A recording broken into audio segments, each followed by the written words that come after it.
အောဘိုကောင်းနဲ့တက်ကလာဦးချတဲ့ချီထားအကြောင်းတင်ဆက်ပေးမှာပါဒီအဆက်အပြောင်းနဲ့ကြောင်မျိုးနွယ်ဝင်ဟာကဘာပေါ်မှာအမြန်ဆုံးကုန်းတင်နိုးတိုင်တတဝါဖြစ်ပါတယ်သူတို့ကိုအာဖရိကတိုက်မှာအများဆုံးတွေ့ရတတ်ပြီးအလွန်လျင်မြန်ကြပေမဲ့သူတို့ရဲ့အရေးအတွက်ဟာတဖြည်းဖြည်းနှဲပါလာနေပါတယ်မိခင်တက်ကလာအုပ်ချတဲ့ဟာသူ့ရဲ့သားပေါက်လေးတွေကိုအသက်2နှစ်အရွယ်အထိစောင့်ရှောက်ပေးပါတယ်သူတို့ဟာသားကောင်ကိုအမိဖမ်းနိုင်ဖို့အတွက်အနားကိုအသာလေးကတ်ထွာကြရပါတယ်။ဘာလို့လဲဆိုတော့သူတို့ဟာ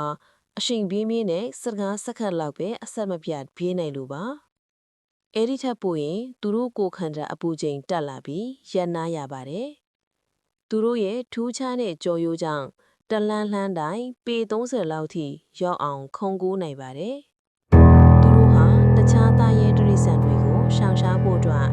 နေပိုင်မှာပဲအမဲလိုက်လေရှိပါတယ်။ချင်းသေးတွေဟာ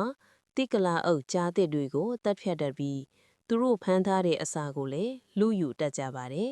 ။တိကလာအုပ်ကြားတဲ့တွေမှာအလွန်ကောင်းမွန်တဲ့အမြင်အာရုံရှိပြီးအဝေးကသမင်တွေကိုတောင်မြင်နိုင်ပါတယ်